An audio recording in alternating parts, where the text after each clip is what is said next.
Hey guys, I'm Joey. Welcome back to Over the Table. If you're not subscribed to the channel, make sure you take a second and click that subscribe button down below so you don't miss out on any future videos, the giveaway I'm doing at 1,000 subscribers, or the 100th video because it's going to be absolutely amazing. You don't want to miss out on it. Now today we're not doing a random review. As you've noticed, it is changing up.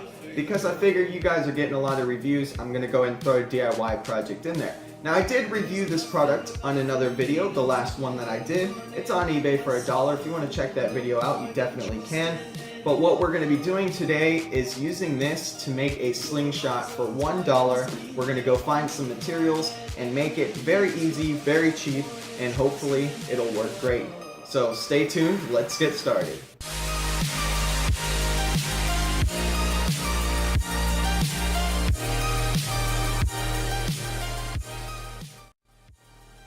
Guys, it is an absolutely beautiful day outside. Really nice day. So let's go find ourselves a perfect stick for our slingshot. It's got to have a perfect Y. I definitely want to settle for perfection because I believe that'll give us the best results. Now, instantly catching my eye is this bad boy right here. Not perfect by any means, but look at the Y we got going on here. It seems pretty sturdy, in all honesty. It looks like it could possibly make a good slingshot, so we'll keep this one in mind for sure, guys, because it is definitely a good looking stick. That one right there is kind of decent, but it's about the same kind of thing that we got going on over here. One's a little thicker than the other. So let's keep looking. Not really seeing anything better, guys. Alright, so this is going to be our slingshot, guys. This stick right here. So just go out, find yourself a nice little stick that you think would work great, and pick it out. Now I'm going to go ahead and cut this thing down. I apologize to all of you earth lovers. I promise you there are plenty of these plants back here, and I will make sure that there still are plenty of these plants back here when I am finished. So let's go ahead and cut this thing down.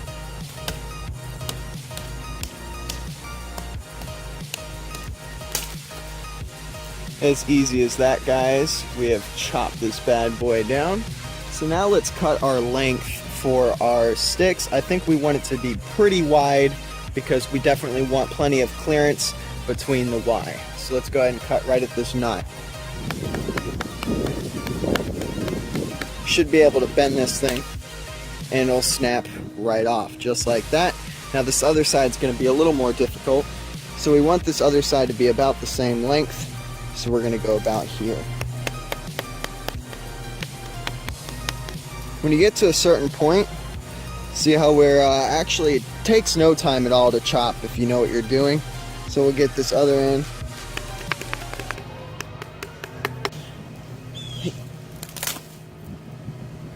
Well, it mostly worked here. As you could see, this other end didn't exactly come off. And now it did. So it does need a little bit of work, so let's grab the knife and clean up the ends here. You definitely want to make sure you have a good sharp knife because that will make this process a lot easier than if it is dull. Luckily for me, mine's nice and sharp, and whittling these ends is nice and easy. Alright guys, so I think that's a pretty clean look here on the end. So let's go ahead and clean up the bottom. It's a little long, for sure.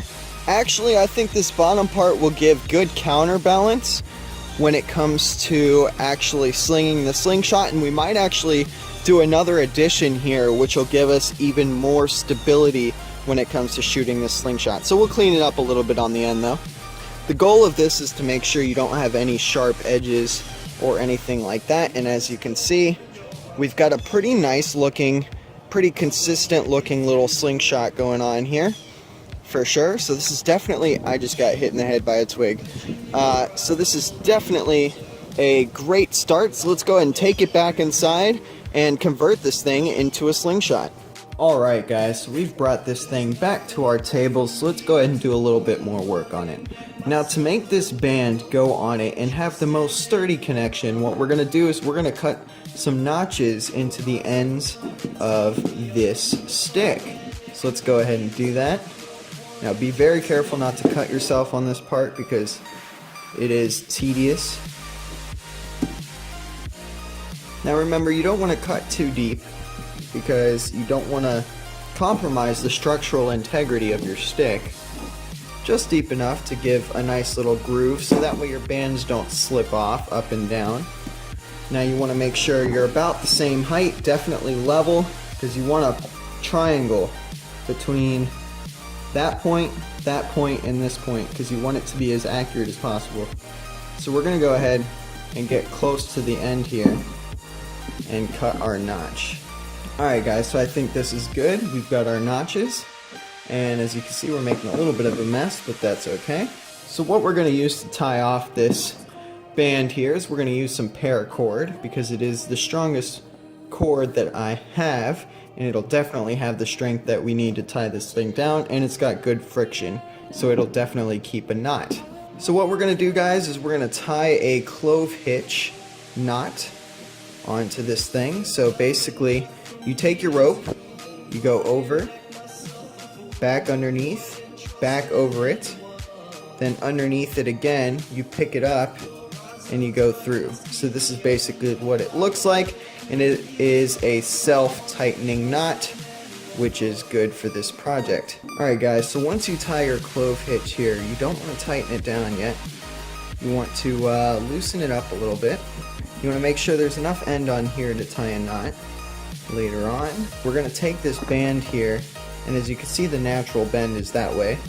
So we're going to go ahead and feed these elastic bands through. Now you want to make sure they're not crossing or anything like that. Keep everything nice and level. We're going to feed them through our clove hitch. Perfect. Now remember, they do have the little knobs on the end, which is going to help so they don't pull through. So we're going to do that, and we are going to cinch down on our clove hitch, which is a self-tightening knot. So we're going to cinch down on that, and in order to get these bands to go up at the angle we want, we're going to go ahead and wrap it a couple times. Make sure that clove hitch is nice and tight. We're going to wrap it. We're going to go up underneath and around it, then back up underneath it one more time. And what this is going to do is it's going to bring your bands up here and bring them more out from the stick than being down here like that. So that's what that's going to do. Go ahead and tie this end here. And if you can do a square knot, go ahead and do a square knot. If not, that's okay. Just go ahead and do your standard overhand knot. So once you have that attached, go ahead and test it. As you can see, it's stretching out and nothing's coming apart, which is golden. That's exactly what we want. So let's go ahead and cut off our excess. Alright, so we've got one end here complete. As you can see, I've got this thing stretched back as far as it'll go, and nothing's going wrong, because that clove hitch, all those ties are keeping it in place. So let's go ahead and do the same thing with the other side, guys.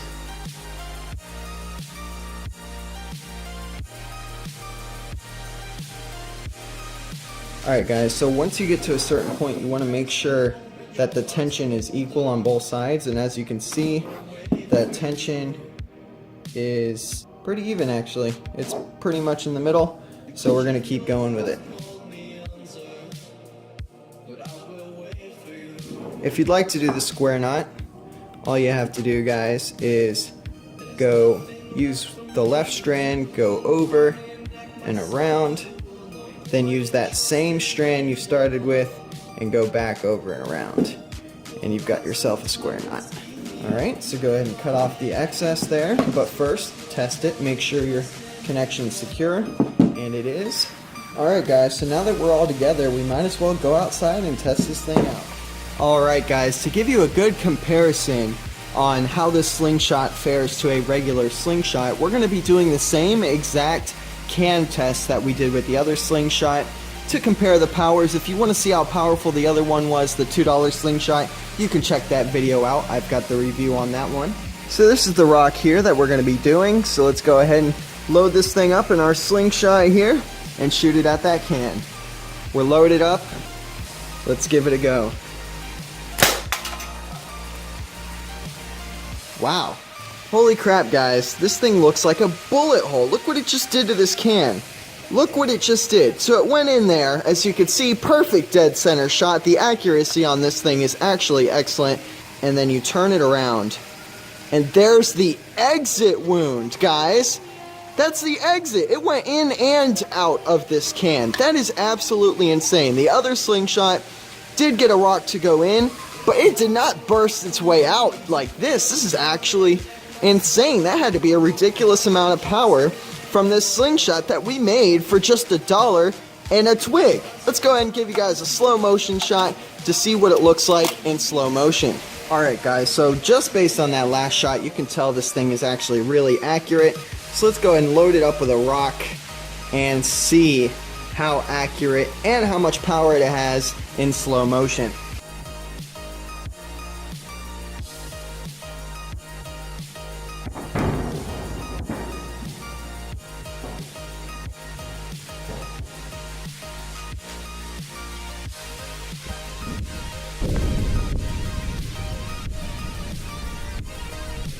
Hahaha, got it on the drop. Got it on the drop. Oh my god. Look at the amount of damage this can just accepted.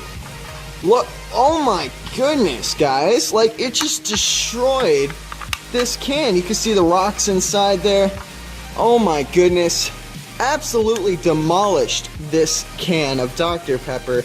Holy crap. This slingshot works, and it works so freaking well. I am so impressed by it. For $1, you can make yourself a slingshot that can do this kind of damage. Absolutely amazing. Alright, so we just came back inside from shooting our $1 DIY slingshot. This thing has crazy power and crazy accuracy for something we just made in about 5 minutes. I hope you guys enjoyed the video. If you did, give it a thumbs up. Don't forget to hit that subscribe button for the giveaway or the 100th video, because it's going to be absolutely amazing. Have a great day, everybody, and don't get shot.